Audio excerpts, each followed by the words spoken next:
So that went on the Roman news the next night, and the Pope was on the phone, or the Pope's people got on the phone to the Catholic prosecutor for the area and said, if you're a good Catholic, you're going to shut this down. This is The Dime. Dive into the cannabis and hemp industry through trends, insights, predictions, and tangents. What's up, guys? Welcome back to another episode of The Dime. I'm Brian Fields, and with me, as always, is Kellen Finney. This week, we've got a very special guest, breeder Steve. Steve, thanks for taking the time. How you doing today? Great. Thanks a lot for having me, guys. Excited to dive in. Kellen, how are you doing? I'm doing really well, Brian. I'm very excited to talk to Steve and learn about some plant science. How are you, Brian? I'm doing really well. And Steve, we have an East Coast, West Coast battle. So I understand your location and your allegiance, please. I'm on the West Coast by choice. I'm originally from, well, not the coast, I'm about 4 hours from the coast, but I'm originally from Ontario. And southwestern Ontario for Canadian zones, that's easily the best place to grow outdoors, is pretty close to Detroit, because Canada kind of dips down there. Most of the border's the 49th parallel, but down there it's the 42nd. So that's the same latitude as, northern Cal and southern Oregon is the 42nd parallel. So you get the same photo period and similar, not the exact same season, but the length of the season is fairly similar, I would say. For our listeners that are unfamiliar about you, can you give it a little background about yourself? Yeah, well, as far as pot goes, I started growing my own as a hobby when I was like 18 and never looked back, really was so in love with homegrown that I just made it my mission to share that with people and encourage them and help them get started. And back then, like late 80s, early 90s, there was really not a lot of options if you were looking to order seeds or something. There wasn't a lot happening. The grow stores weren't selling clones or anything. So if you found genetics you liked, you had to preserve them. And as a young guy that didn't have his own place, I was doing little guerrilla patches here and there in the summer. Couldn't keep mothers all year. Sometimes I would, at a friend's place, I might, pass a cutting there to keep for next year. But usually we started making our own seeds, even just a single branch of a plant, so that you had that film canister of seeds to look through the next year. So it's really just totally a hobby that got carried away. So when did we take it from hobby to profession? How did that transition happen? When I moved to Vancouver in the fall of 94, I had brought my harvest from that year, but also my seeds. And the next year, another guy I knew from Ontario that was an activist, I didn't know him well at the time, Mark Emery, he was selling seeds at Hemp BC in Vancouver. He got busted, and I went down and told the guy, I said, hey, I don't know if you're going to keep going or not, but if you're going to keep selling seeds, I want to donate a jar to you. So I donated him a jar of seeds, and then I came back a few months later to get papers or High Times or something, and he was like, oh, everybody loves those seeds. Keep bringing them. So he said, I'll give you $2 a seed for all the seeds you can make. And I was like, I better start making some seeds. And then that's what I had to come up with a name for the seed bank, as it were. So I had like a list of names, and when I thought of Spice of Life, I was like, oh, that's a perfect name. So I called it Spice of Life Seeds. And then that was 94 was the first release of those. That's incredible. It's a while now. Yeah. Right? Yeah, that's for sure. What was the first strain? What was that seed? The first one I released, I was calling it originally Medway Madness in honor of the creek where I grew it back home. But that means nothing to people outside of that county, right? So I called it Jolly Rancher because it was tangy. It was sweet, but tangy. It had the kind of sweet and sour vibe going on. So it's like those Jolly Rancher candies. So I called it that. It was funny is those Jolly Rancher candies had all but disappeared at that time. And then they came back like a year later. The candies are like relaunched. It was so funny. You sold a couple of those seeds. When did you realize people were starting to get a big appetite for Breeder Steve's products? Well, the second release was one I called Sweet Pink Grapefruit, but Sweet Pink Grapefruit was really a name I gave to a clone only. I was collecting clones. Anybody selling clones in Vancouver, I was buying them so that I could see everything that was around. And there was this one person I knew selling pot, and it was always a bit immature, but it was sweet. And you thought, oh, this has potential, whatever it is. Give me a clone of that. And when I grew it out on my balcony that summer of 95, in Kitsilano, I would have people come over and smell it. And I would say, what does that smell like to you? And 20 out of 20 people would say sweet pink grapefruits, like the ruby reds, it's like, it was unmistakably like the sweet pink grapefruit. So it was a clone only. And then the most stable male I'd worked was from my Jolly Rancher line. So I'd crossed the Jolly Rancher male on that sweet pink grapefruit and called that first seed release of those sweet pink grapefruit. Then it was the next release off of that grapefruit, which was really a matriarch in my lines, became known as Sweet Skunk. And I'd originally sold that as Big Fruit with the understanding somebody had sold me a tray of clones that had two things in it. And one was supposed they were freshly purchased from Sensi Seeds and they'd made their selections or were in the process of making their selections. And they said, okay, this half of the tray is, or this tray in black was Northern Light Haze and this tray with orange mark on it, like orange spray paint. He said, and I think this one was the Big Skunk and I think this one was the NL Haze. It became apparent later that he had them back, mixed up. But originally I thought it was a big, it turned out one of the trays was all male. And I was like, crying out loud. But it was a beautiful, really robust plant. And it was a sticky branches and smelled good. And I was like, I'm going to use this male and hit my favorite females. So I was calling it Big Fruit when I released it for Big Skunk Grapefruit. That was a Big Fruit. But Mark was out of skunk seeds. So he said, I'm going to change it to Sweet Skunk because we thought it was a Big Skunk male at the time. And then as we grew them out, I was like, there's no Big Skunk in that. That was all NL Haze. And there was, out of the 500 F1s I grew out, there would be 2 recessive narrow leaf plants that were absolutely haze-like. And the rest of them were all far more squat NL-looking plants, right? So of the 2 recessives, I was like, well, I can't keep both of them. I'll keep one of them because I absolutely love the smell. It would take 12 weeks. The other ones would take 8 weeks. And that was the Sweet Skunk cutting. So the original Sweet Skunk, we could call it the OSS. And then downstream from that, later you see the ISS, the Island Sweet Skunk.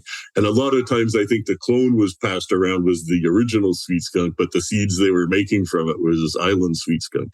It gets confusing and I have no idea at the end what the real story ends up being, right? But that plant is still one of my very favorites. And it's still like, I would say, a lot of people indoors don't grow the narrow leaf plants, what we used to call sativas, right?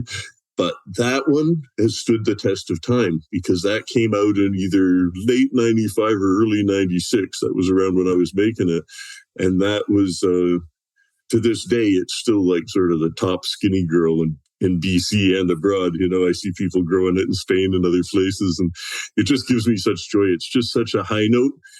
The aromas of it are really, there's nothing dirty about them, whereas everything that's kind of Afghanica dominant, there's a real earthy undertone or a bit of a stinky. And yeah, it can be loud, but if the loud is stinky, how good is the loud? I want one that's perfume.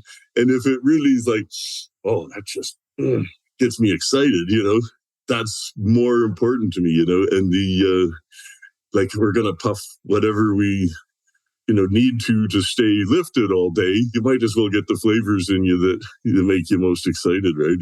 And it's more of a social lift to those kind of buds. It doesn't put the hurt on people. It gets them chatty and having fun. It's usually why I end up talking for 2 or 3 hours on podcasts because I'm dabbing some Sweet Skunk or twisting one up. Yeah. Yeah, I mean, I like the high from cannabis with a much sweeter note. I mean, it's not only the flavor, but like for some reason the high is a lot more enjoyable. Yeah, it's more pleasant. It's not so and it's like, it's a little more high. I just feel more creative and like more of a head high kind of situation. It's stimulating as opposed to numbing. Yes, exactly. Yeah, that's a great way to describe it. I had one quick question, Steve. So when breeders go through and they're crossing plants, right? Of course, you have a male and a female. Are you physically removing the pollen and like brushing it on the female? Or is it like you kind of just set them next to each other and like have a fan and just set the mood? Like, can you kind of talk our listeners through that whole process? You know what I mean? Absolutely. No, it's a great question. And it's it really depends on the situation. fluctuations. So if you're doing a small test batch, like I never want to make a whole greenhouse of one seed before I've made a small batch and grown out a few hundred, and see how they behave. So if I've done the small test batch, that might just be one branch. And for collecting pollen for small batches, what I tend to do is I take a shoebox, and on the bottom of the shoebox inside, I put parchment paper and then some cheesecloth or a screen over that. And then I cut some male buds right before they're opening. Just when they're about to open but haven't, I'd cut them and then I tape them in the lid of the shoebox. So they open in the shoebox. The pollen drops through the screen. Any little green bits or flower bits stay on top of the screen. And you can even poke a few holes in there so it's not too humid. The humidity will kill it, the pollen. Pollen's got to stay dry to stay viable. As soon as it gets wet, it sprouts. And if you look under a microscope at pollen, it's like really tiny seeds and they sprout a long tail, If I'm going to do a production run, I typically put live males by a fan in a room or in the air intake end of the greenhouse. Like when I was doing big batches in Switzerland in my greenhouse, I would hang 4 males. There were cuttings of the same male, but I would hang 4 males at the air intake end of the greenhouse. And that just cloud of pollen would go down and hit everything in the greenhouse. So I'd get 20 kilos of seed or something from it. Yeah. Those greenhouses are about 12 kilos of clean seed per time. And I might have 4 different females in there or 5 different females, taking the same pollen. So that was a good way to go. So Steve, those techniques that you learned, was that trial and error over time? Or is that something that someone taught you, this is the way to do it? You know what? I think I got that out of Marijuana Botany from Robert Connell Clark. And that was really one of the first books that really inspired me, The first grow book I had was the Mel Frank Ed Rosenthal Grower's Guide. And the second book I had, I might have even ordered them at the same time. I had Marijuana Botany by Robert Connell Clark. And when I was reading that going, oh, this is the world's greatest hobby if you're a pot lover, collecting genetics and trying them out from all over and trying to craft something new and distinctive, and having fun with it. So it's just a great hobby. If you love pot, it's really taken it to the extreme to start breeding your own. And, if you start out of necessity, it didn't seem like,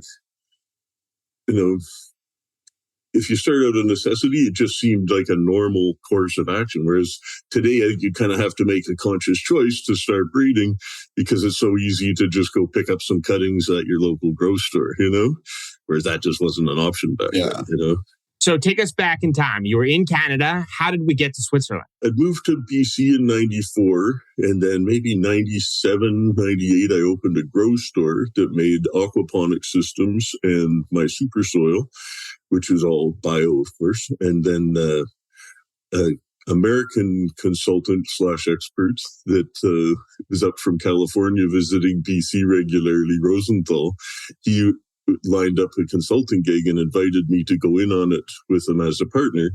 And that was for 3 brothers that had probably the biggest operation in Switzerland. So that was early May of 99.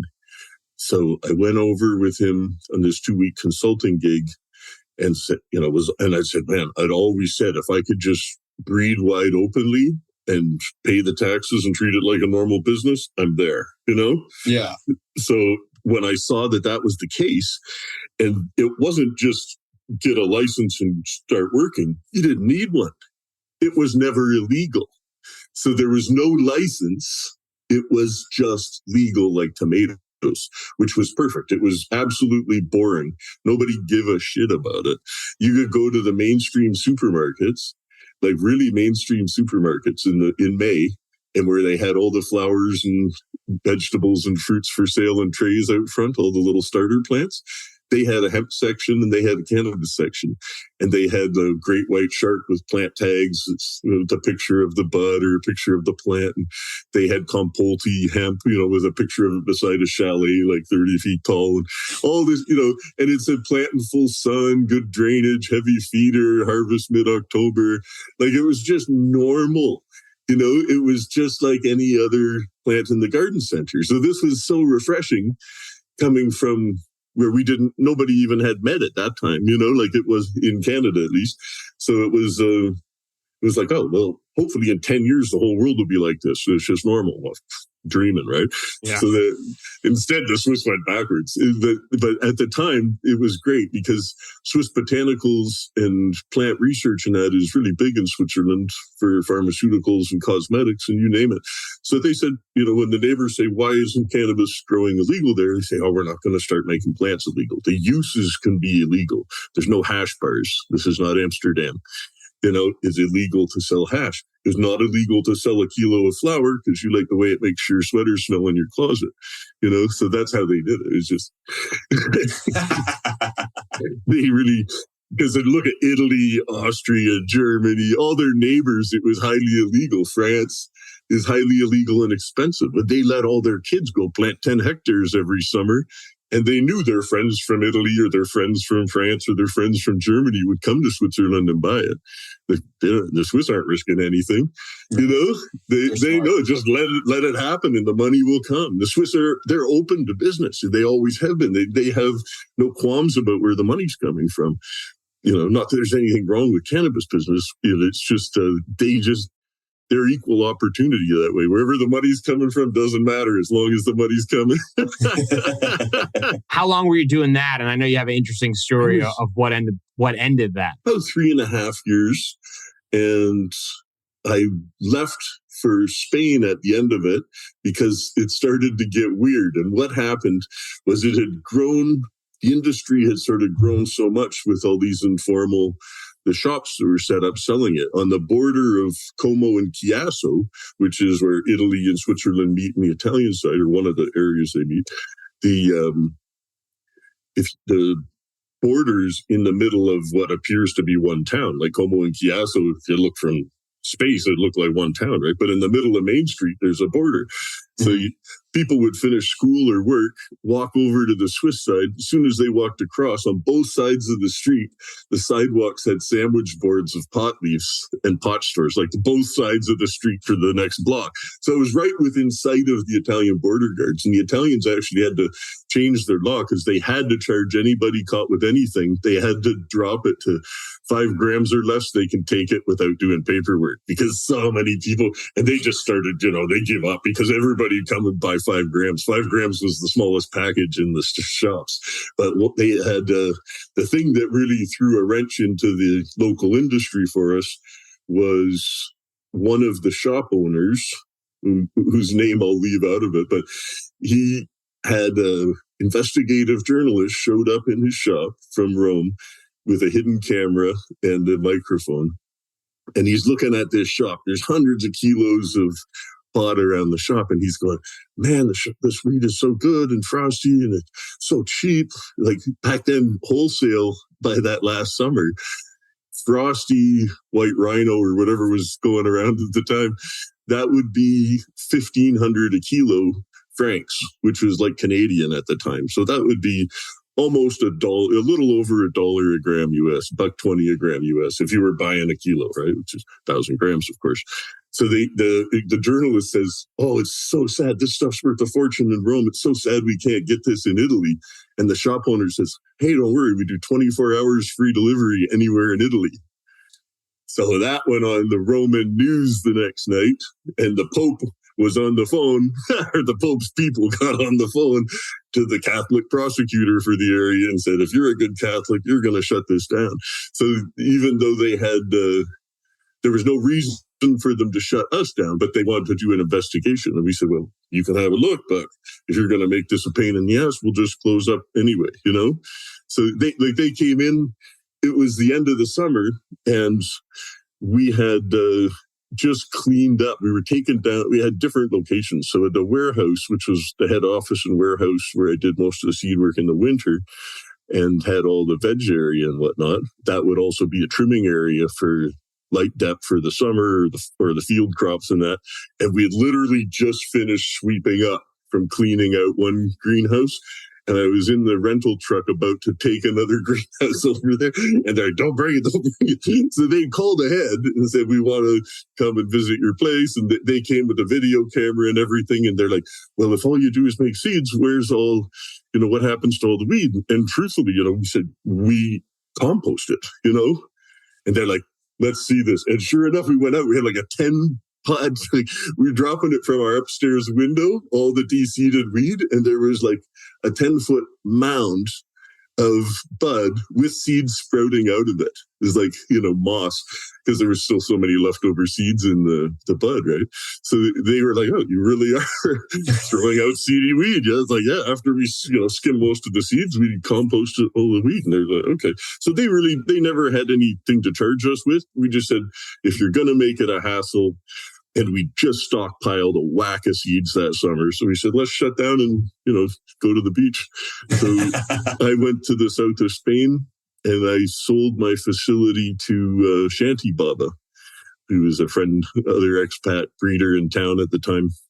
It was interesting is we didn't get together a lot, but a couple times we did. And he's a super nice guy. And I felt bad for him because he'd jumped through all the hoops to do the paperwork to be there legally and whatnot.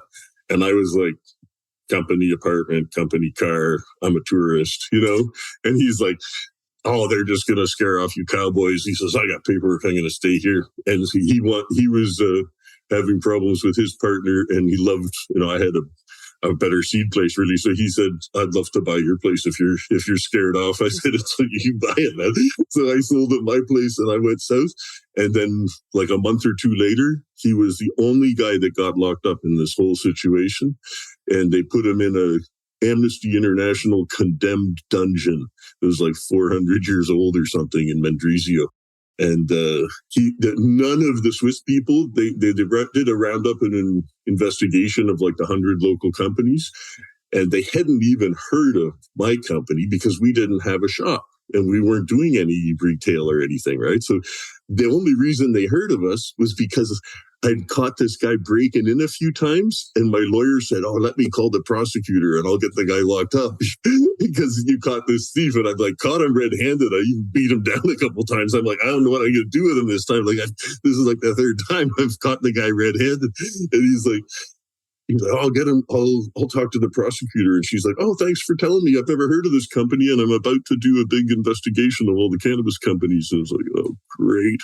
So we literally just shot ourselves in the foot. We could have stayed on and, pushed it. But at that point, we were kind of just getting fed up with the scene and just said, you know what, whatever. We just stockpiled the seeds. We'll close up shop for now and, sold the facility. So it wasn't a loss to walk away from it or anything. So it was just good timing. But I felt really bad for Scotty there because what a drag. He was the only guy even in that damn prison, but he was also the only person arrested. And it was only because he was a foreigner. None of the Swiss people, like they got hauled in for interviews or whatever, and they didn't come and like throw cuffs on anybody. They phone you up and say, come in for an interview. So it wasn't like they raided places. It was very civilized way they went about it. But I just said, well, I don't need the headache. I was here because we're able to do it wide open and legal. We were getting refunds on our employee taxes because we were classified as an export manufacturer, which means if you manufacture something and export over 70%, they give you big tax refunds there. And we had like 97% of our sales were export. Very few people actually bought them in Switzerland. So. I have two questions. How long did the individual have to spend in that medieval dungeon? God, he's still there. No, he's not. I think he did about 8 months, I think. Oh. Yeah.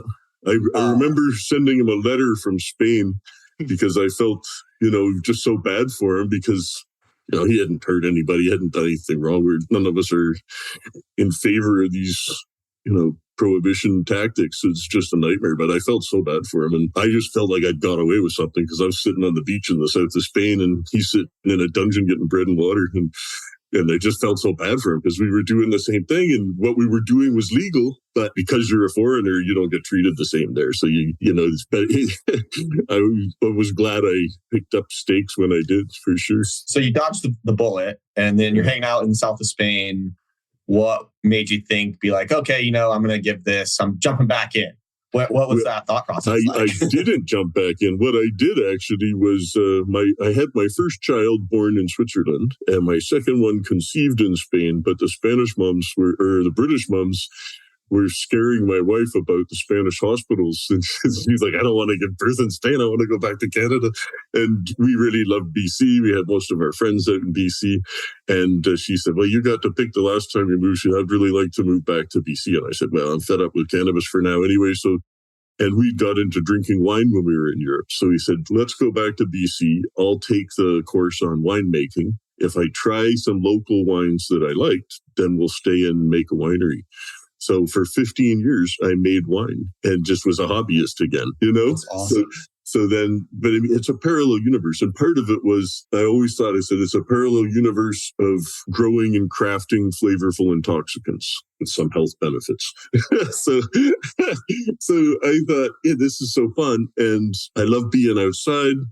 I love drinking good wine. And I went over to Europe more of a beer and whiskey guy or beer and rum guy.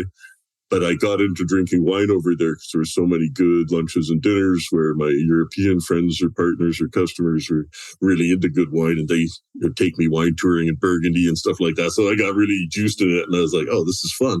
And I said, I could do this until cannabis lightens up again elsewhere, and then I can come back to cannabis, and it'll be a good little sabbatical because you're still growing something for the flavor, So there's just a world of parallels, and it's really an eye-opener. I felt like my cannabis experience gave me a huge leg up in wine, but my wine experience coming back also gave me a big leg up in cannabis, and even studying sensory evaluation classes and things like that. Like, the wine industry is a little more evolved that way than cannabis had been because you couldn't have, sommeliers or gangiers, right? You had sommeliers, but you didn't have these other ones, right? So I think, cannabis is playing catch up in that regard.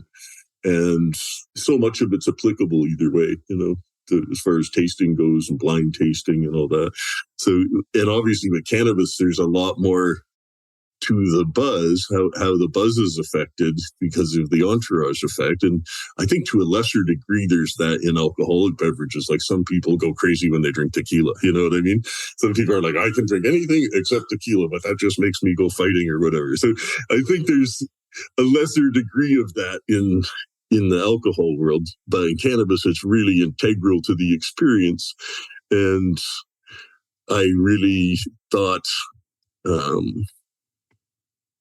it can't hurt, and do something non-controversial. Well, the kids are young. By the time my kids are teenagers and they're puffing their own in high school and they're like, Dad used, they realize Dad used to grow fields of weed. And he says, well, why don't you go back to, so the kids were very supportive. By the time they were teens, they're like, why don't you keep doing that? And I was like, well, because it was a hassle.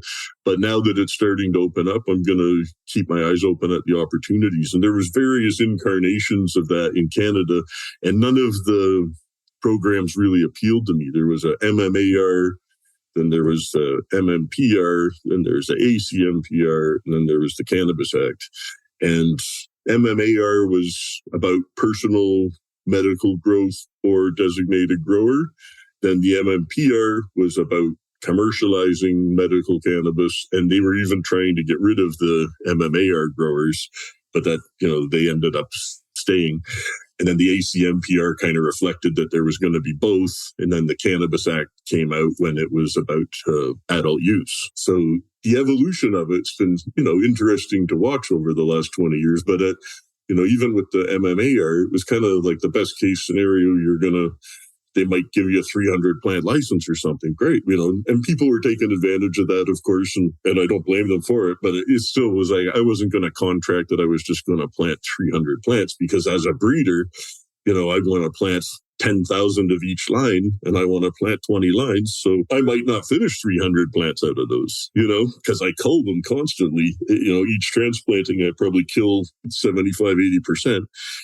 So if I start with 10,000, after I've done 3 transplantings to go put them in the field and look at them, I've already reduced the numbers drastically, Yep. So with breeding's a numbers game. And if you can't use high populations, it's just not as much fun and not as efficient, and you can do good work on a small scale. And I always think of, there's exceptions to every rule, right? So you have, Sam the Scout Man, he would do 10,000 seeds of each line and do a bigger scale. Whereas DJ Short making blueberry and that, he's working most of the years he was doing it in a closet, with one light. He had like 1,000 watt to flower and a 400 for veg. And it was just highly illegal. So you can't blame people that don't want to get busted for having a bunch of weed and getting life in prison, right? Yeah. So, but he still was able to come up with distinctive work on a small scale. So it can be done.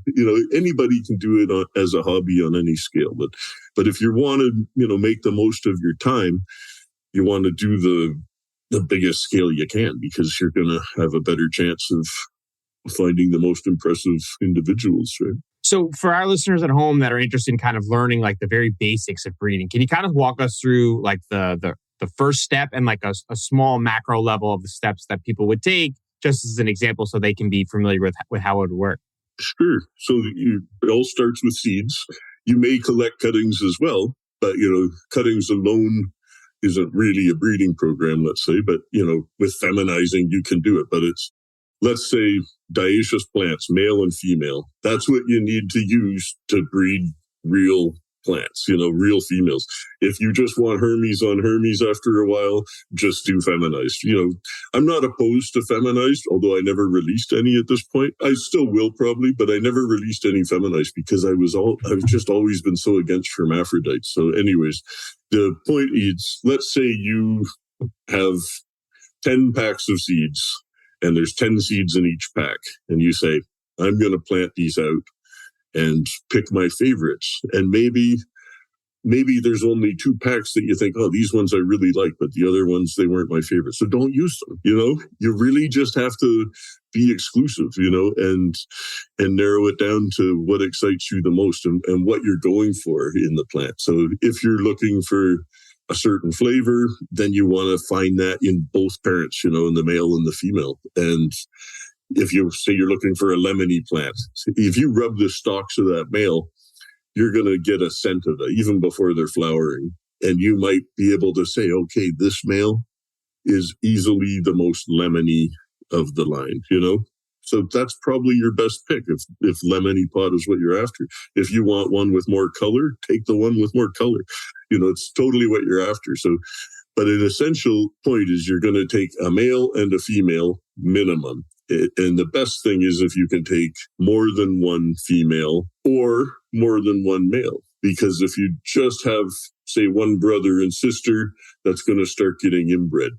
So with line breeding, so you'd have the first filial generation is your F1. So you have a male plant and a female plant. And that F1 could be an F1 hybrid if they came from different genotypes, The F2, you're going to see lots of different recombinations. But by the F3, assuming the parents were anywhere close to stable to begin with, which is a big stretch these days, you can start to see some stability in the F3. Now, if you've been keeping 2 lines, say you had 2 sisters and 1 male, then you've kept them 2 lines going like this. Every 3rd generation, you cross those back.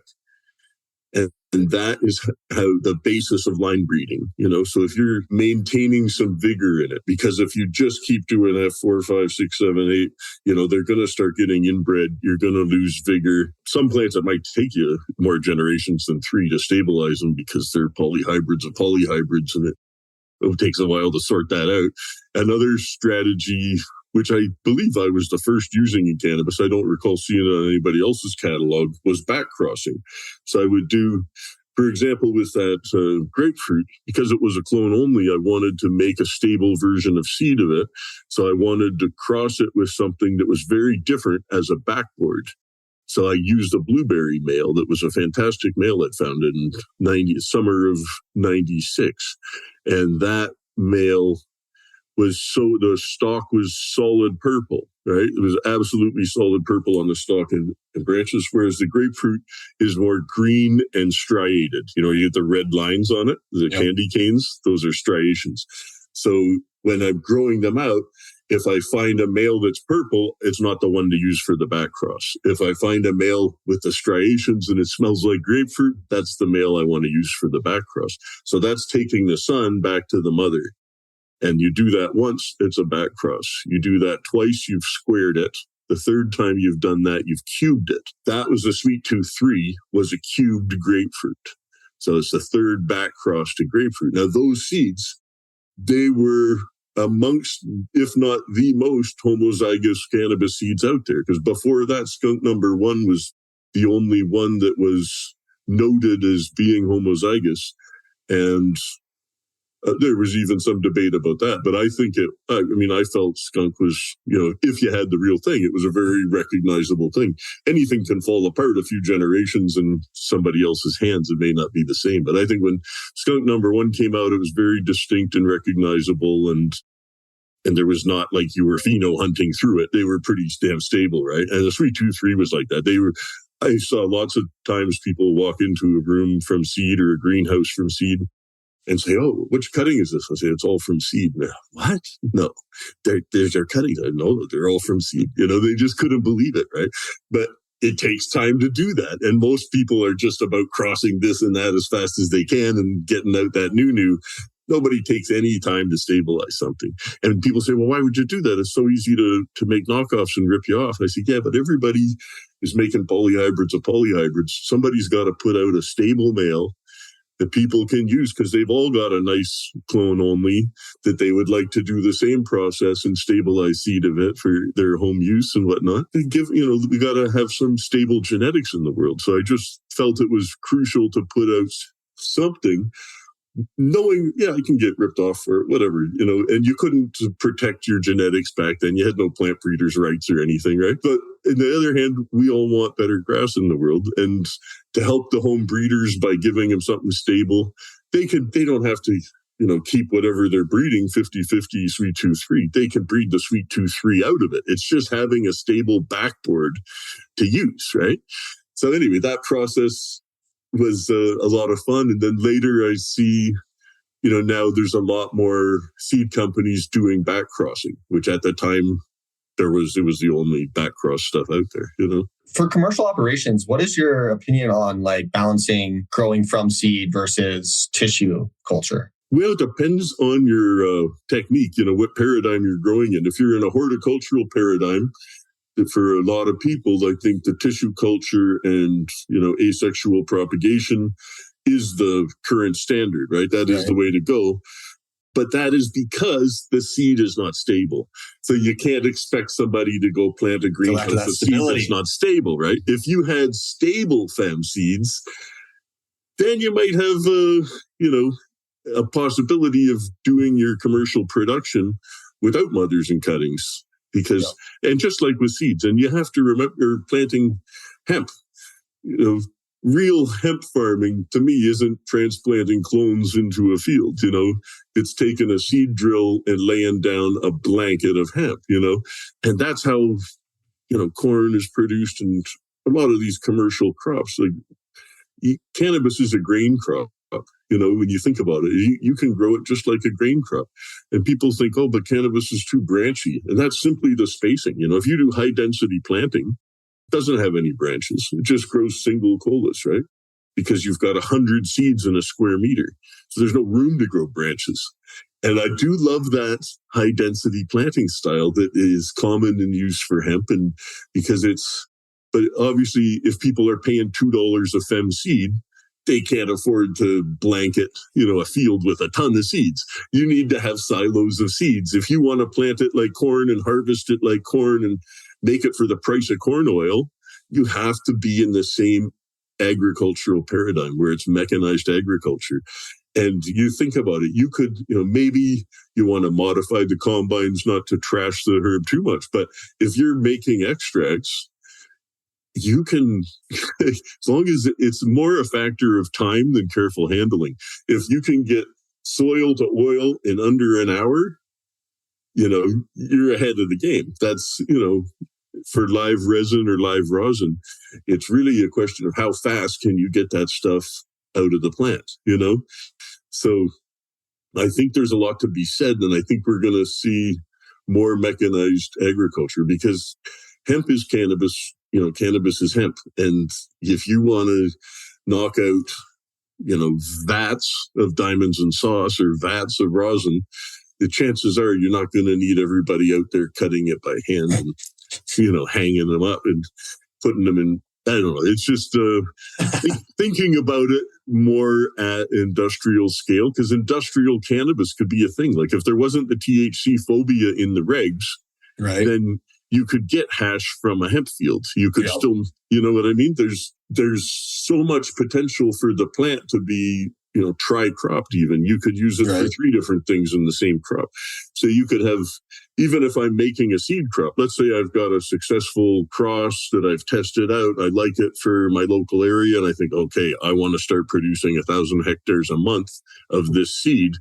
I need to start making 10 hectares a month or 1 hectare a month of fem seed to be able to plant that many, right? So you've got to acclimatize to where you're growing and have the chemotype you want. Maybe I want a high THCV, which is really common to tropical and equatorial types, You don't get THCV in the autos so much, right? Because they're high latitude, they're just a different plant type. So if you want to go to town and really produce, even with GMP meds, and this is something my company in Colombia lobbied for against Control Union or to Control Union. They're the ones that control whether something's GMP or not, right?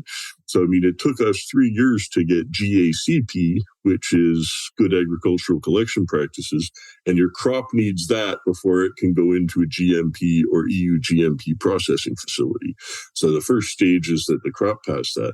Well, in the medicinal cannabis regs in GMP, they originally said no outdoor. It has to come from a facility because you can't have bird fly over and poop on the flowers or something, right? Okay, I get that for flower, but I wouldn't accept that for extracts. And I told the lawyers to repeat 3 words: poppies, poppies, poppies, And they had to cave because there's EU GMP poppy production, right? That they make all the pharmaceutical opioids come from fields of poppies, not greenhouses, not warehouses, fields. So I say, if you can do fields of poppies that are EU GMP meds, then we can do fields of cannabis extracts that are EU GMP meds.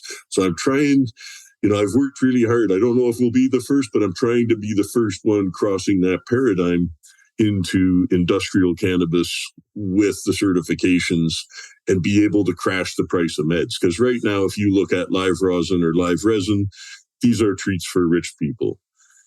If I give a cart with some diamonds and sauce in a cart to a street person, you should see the smile on their face, And I've done this in, developing worlds. And they're like, it's Hollywood weed. Like they can't believe it. They've never seen it.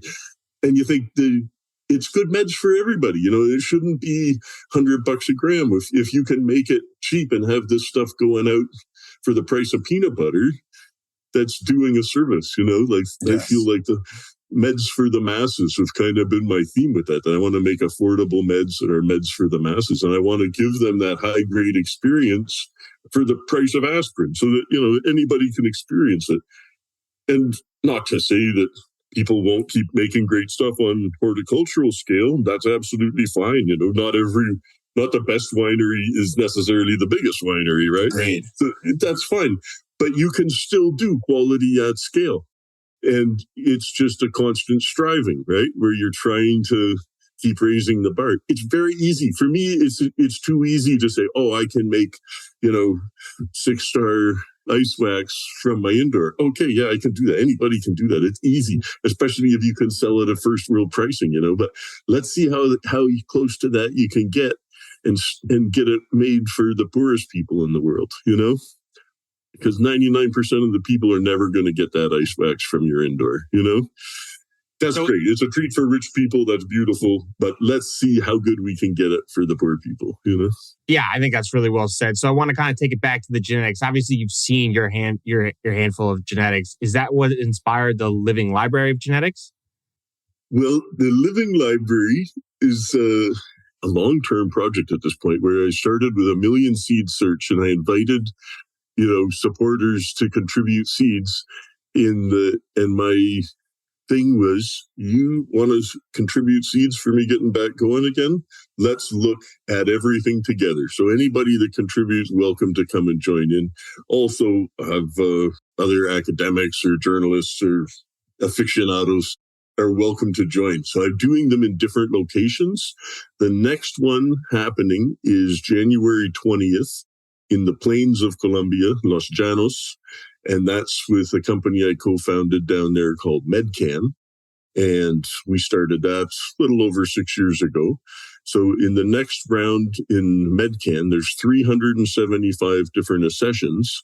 And some of those will be a line that's just a clone, but most of them have been planted from thousands of seeds. So you can do some pheno hunting within each of those 375 accessions.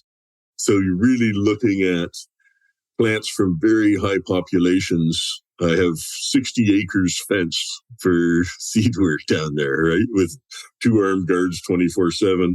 So I think it's a great opportunity for people that are really into it to come and see and select themselves any plants they want, because we do formal registration of the genetics and then we export them with phytosanitary certificates to legal countries. So we license genetics to Spain and Canada right now, and that'll expand. And then those are for royalties typically. But to think of the beauty of walking into a field that's on the equator, so you can have equatorial stuff, but it's in the height of the dry season, when everything finishes. In the rainy season, most of the Afghanica stuff won't finish, right? But in the dry season, everything finishes rock hard to its potential. It's super fun to see. And you can go through the blocks and say, okay, I'm going to spend the morning walking up and down African lines. Then I'm going to spend the afternoon walking up and down Asian lines. Then I'm going to go to the Indian section. So we've got landrace and heirloom stuff from all over the world. We've got all the new stuff that you can think of. And then we've got hybrids between them, so you've got Santa Marta Gold crossed with slime cookies and, all these fun things. So to me, that's the absolute joy of it, is to walk in the fields and make the selections. And as far as having the assistance of Mother Nature in external pressures, like you said, a natural selection's a bitch, right? So I like doing these selection runs, not just in the dry season. I do them in ending in the rainy season as well, because under a research license that I'm doing the selection runs under, I can't use any of that for medical production. It's all got to be destroyed. So I might have, 10 acres of selections, and then promising plants will get tagged.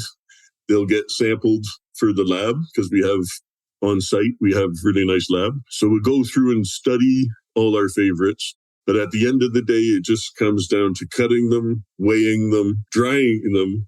And we don't even dry them like with cold. You can hang them in the sun, because it's only about the weight for the government, to show them that we've taken all the weed that we grew, that we've taken this much off for samples. And then they come out and watch us burn it all in a big, beautiful bonfire. So you think, for crying out loud, it's just such a waste to have to burn all that cannabis. But because sometimes it's really like incredible stuff, but you got to just pile it all up. It's a bit painful, because originally we had hoped to donate it to the university, and then we could do some, extraction run trials, and partly to train the people, the technicians working on the extractions, because I want to train them in the different types of extractions, right? Yeah. So I want to use that stuff, and they say, at the end of the day, even if it's just reduced to a basic distillate, for the university to set up trials they do clinical trials and preclinical trials in that. They just need the raw material, if they're making a topical and they just want some THC distillate to work on their arthritis topical or whatever, why can't we just give it to them, But no, the way it is, it's very strict. The regs, there's not an adult use scenario at the moment in Colombia. And there hadn't been a huge push for a long time because since I think the 90s, maybe even the 80s, they had in their constitution, everybody's allowed 20 plants. So that's pretty sweet, you know. Not too many countries are letting everybody have 20 plants for the last several decades, you know. So that was something that made me feel good because I never wanted to go and operate somewhere it was a captive market situation where the people aren't allowed to grow their own. They have to buy it from the big company. You know? I want them to buy it because they want it, not because they have to, you know. They want to compete with themselves, you know. You could grow your own, but you'd rather buy mine. So, you know, that's... Either way, I'm happy. You know, I'm happy if they grow their own. I'm happy if they want to buy ours. But there's a very complicated system in Colombia of quotas, called cupos in Spanish, los malditos cupos. So you have to apply for quota to plant anything that's going to have over 1% THC CBN combined. So you don't need a cupo for growing hemp, but most hemp isn't acclimatized to the equator. So it's kind of, you got to hybridize it with native stuff so that it works in those conditions. But you need a quota every generation. And sometimes you have to wait a few months, up to 6 months between generations. I mean, as a breeder, that's just, I'm beating my head against the wall. Like, I can't wait 6 months to plant the next generation because some bureaucrat hasn't signed some, give me a break, you know? So this brings me to where I'm happiest working right now is a project I have in Thailand, which is unrelated to MedCan, but Thailand has come a long way. And I've started there with a hemp license about 2.5 years ago. And then this June, they basically descheduled.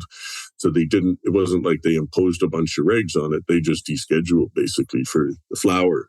So extracts, you'd still have to be a licensed processor, and the extracts could only be sold with a prescription through a pharmacy. Whereas if you're breeding, you don't need a quota. You don't even need to destroy the flowers because there's no law against selling flowers, you know? So it's just, they might as well be tomatoes. It's just great. It's so workable. And we're not even selling flowers. I don't care. It's just that I don't need the quota to keep planting more seeds every generation. Because if you're losing half your time to waiting for permission, you know, it's too expensive, you know, to deal like that. So I'm really, really a lot happier working in Thailand than Colombia at the moment. But to be fair, they've passed, I think, 4 readings now. And I think they have to do 8, but they're overwhelmingly passing for an adult use regime in Colombia. So there will be wide open dispensaries where any adult can walk in and buy any form of cannabis they want, theoretically. You know, that's not official yet, but it's by March that should be in play. And Colombia is a fantastic place to visit and tour as a tourist. It's got its reputation as an unsafe place is really outdated. It's not the safest place in the world, but there's really different regions within Colombia. And the safest parts of Colombia, if you look on like I think U.S. Department of Foreign Affairs, or I don't know what the hell they call it, but I was looking on some website and they give like Santa Marta and certain tourist areas like that the same rating as Belgium for safety. So if you're not afraid to go to Belgium, don't be afraid to go to Santa Marta. You know, it's really fine. There's other parts of the country that you are an idiot to go if you're a tourist. You're just asking for trouble, you know? And there's places in between. So you've basically got red zones, yellow zones, and green zones. And if you stay in those green zones, you're probably not going to have any trouble. You know, if you're stumbling around really drunk at night, flashing some wads or something, you're going to get jacked, you know? Like, but that could happen to you in LA or anywhere else. Right. You know, if you're asking for trouble, you'll find it.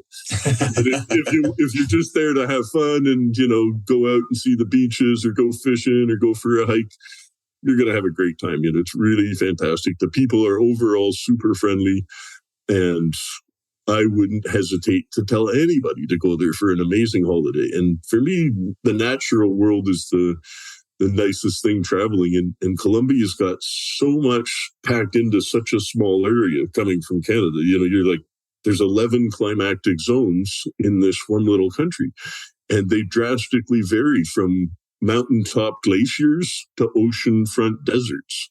And they've got the Amazon, and they've got the cloud forest, and they've got the plains, where they've got all these different zones where you see different plants, different animals, different birds.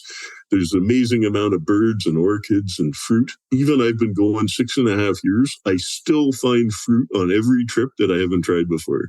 That's incredible. It's amazing. It is amazing. Just to go around these old farms and see stuff. There's a lot of indigenous fruits, that don't grow anywhere else. It's amazing to go try these things because they're flavors you don't know. And for me, it's all about loading up the organoleptic memory so that you have that recall. So if somebody says, oh, that bud smells like grape, well, does it smell like Concord grapes or does it smell like Thompson seedless? Like, if you don't know grapes, what is the grape smell like? You just say, okay, it smells like grape. But if you can differentiate, same with cherries, does it have a bit of sourness like a Morello cherry, or is it a Bing cherry? Cherries are different. Apples are different. You could say, oh, this smells like red apples. This smells like yellow apples. This smells like green apples. That's a start. But there's levels to this shit, right? So your organoleptic memory is where you store this information, and everybody has one, but not everybody has it developed to the same level. And it's really about recall. Like, you might say, I know exactly what a raspberry smells like and tastes like, but you don't notice it in things always. Whereas some of us, you take, oh, that's totally raspberry. You notice it right away. But other people are like, oh, that I see it lots of times. And it's a blessing and a curse to have a good sense of smell and a good palate, because stuff that doesn't smell good or taste good, it's very aggravating. If you've got a heightened sense of smell, it's, when you're smelling great stuff, it's glorious. And when you're smelling bad stuff, it's wretched, So I find myself occasionally cursing the good nose I was born with. But I have a lot of fun with it overall. And, it's been not just a pleasure in my life, but I always said my life would have been so much simpler if I was happy drinking box wine and smoking brickweed, Yeah. But if I like drinking fine wine and eating fine food and smoking proper, good cannabis, that drives you to try harder to either acquire these things or produce them, Yeah. And at some level, when you're saying, hey, this $500 wine's delicious, but can I make one for 10 or 20? Surely these don't have to be $500, So there's people that aren't happy if they're not spending $500 on a bottle of Screaming Eagle Cabernet from Napa or something. That's fine. I would rather pursue the art of crafting it than just have fun tickets to keep buying it. It's okay. There's nothing wrong with having money to buy these treats, but to me, there's a greater satisfaction in producing them yourself, Yeah, absolutely. Steve, I want to take you on a quick rapid fire. All right. The seed you're most known for? I would have to say shishka berry, I think. Your all-time personal favorite seed? Honestly, it was probably the parent of my tropical treat, which later became Tropicana, and that is pure Santa Marta Gold. I think pure Santa Marta Gold is really my favorite. If I had to pick one to take to the desert island, hands down. The best version I had of Santa Marta Gold was in the 90s, and I've strived to restore it from the degraded versions I find of it now. But to me, that's kind of my holy grail strain is that strain. We can't say strain anymore, guys. That's only for viruses, right? There's only strains of viruses. There's not strains of cannabis. There's cultivars and accessions and hybrids, but there's no strains of cannabis. And I think cannabis is a funny plant this way. We've had it developed our own lingo, and often it's not always that accurate. And sometimes it's very understandable. If you think of when you see the pollinator machine, right? The pollinator machine was to make hash, right? But hash is illegal. So it's for collecting pollen. You can collect pollen in these things, right? And then in the coffee shops, they would call it pollen, or POLM in Dutch, but that's pollen. It's because of the equipment was sold for pollen making, not because hash is pollen, but it just became known as that. It's just, we flipped this, and then everybody's calling dry sift keef. Whereas, if you're in Morocco, keef is a pouch that's got a mixture of hash, tobacco and weed chopped up in a pouch, and they dip their little pipe in it. It's called a sebsi, and that's a keef pipe is the sebsi, and they smoke their keef through that. It's not straight hash, But anyways, the world thinks of keef as dry sift, and I always like, well, okay, whatever. Sorry, I interrupted your rapid fire though. It's all right. What's your most knocked off seed? Easily sweet tooth or shishka berry. Has there been a seed or a crossbreeding of two seeds that have evaded you throughout your lifetime? Well, there's lots I haven't done. There are definitely ones that got away that I regret not either not seeding or not passing around cutting stuff. I've had, the things that I didn't share, I lost. The things that I shared, I can always get back. And I learned that a long time ago where I said, like the first time I found sterile females, these are plants with no pistils. So you can cover them in pollen and they won't make seed. You can grow, 10 acres of Sensimelia in the middle of 1,000 acres of hemp and there won't be a seed in it, But I didn't share those cuttings and I lost them. I've learned to recreate them and now I'm applying that to other lines. But for the cross that I haven't done, I don't know what that would be. There's certainly endless permutations of what that could be, but I can't answer that. I'm sorry. What is one fact you have learned about breeding that would shock or surprise others? I wish I had a clever response, but I cannot think of one. What's the first thing that came to mind? I'm still stumped. Nothing came to mind. I thought the shoebox thing was pretty clever. That's awesome. Oh, okay. If I wanted to start growing at home, what is the number one mistake you think people make? Overwatering. I think that's the first mistake I've seen most people make is overwatering. That's the first mistake I made when I bought a houseplant in college. I was like, call my mom, and I was like, it's just dying. And she's like, how much do you water? I was like, every day. She was like... I helped a lot of people grow their first plants. And even where I live now, most of my neighbors are retired. And I've got quite a few of them growing up and down my street. And it's their first plants. But they've done really good because it's mostly ladies that are really into gardening, So they haven't had any issues. But I've seen it a lot of times where I tell people, they say, what's wrong with my plant? And they send me pictures and it's just drowning. I say, stop watering it. And that's usually the first mistake. Yeah. I'm going to take a stab at it this summer. I'll have to reach out to you. Yeah, go for it, man. Happy to help you along. I'm going to get Breeder Steve to get my back. I think I'll be successful. You'll be fine.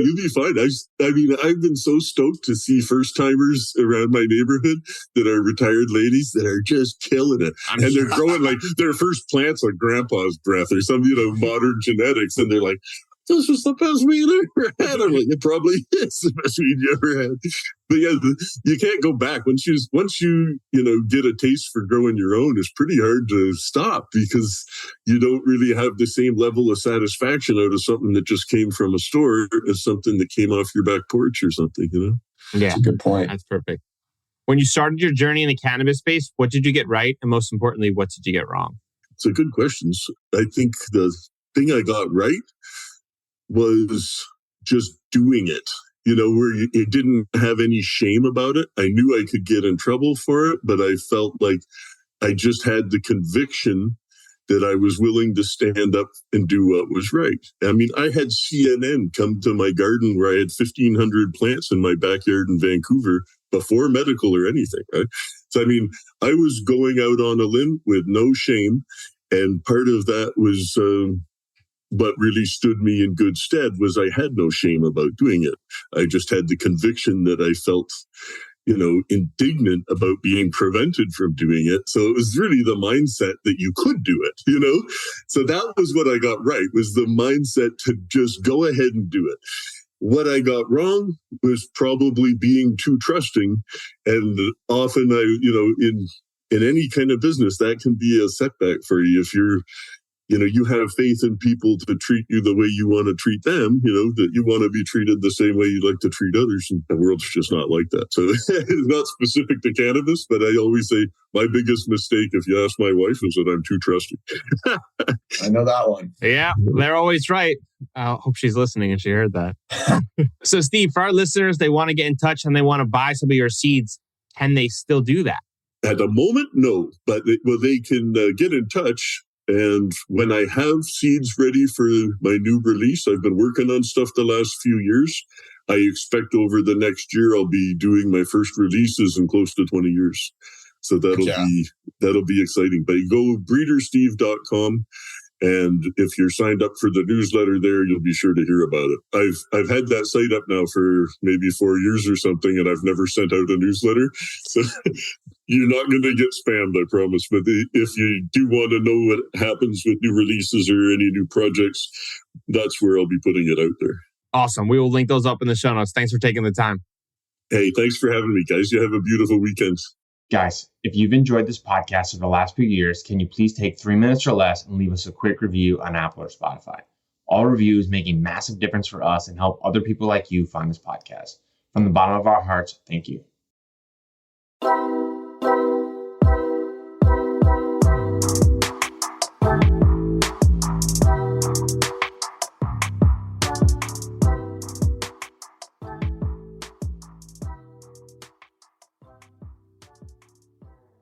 Thanks for listening to today's show. To check out more great cannabis podcasts, go to podconnects.com. Here's a preview of one of our other shows. Hi, I'm Gary, and I invite you to discover the Cannabis Podcast, a bi-weekly podcast focused on a Canadian's cannabis culture. I would be the Canadian, and my cannabis passion and culture has been building for 5 decades. I share that passion for this wonderful plant in every episode, through conversations with cannabis advocates and enthusiasts, stories about the ever-changing legal environment, and some hands-on testing of product in a segment I call Cultivar Corner. The Cannabis Podcast, a Canadian's cannabis culture, one toke at a time.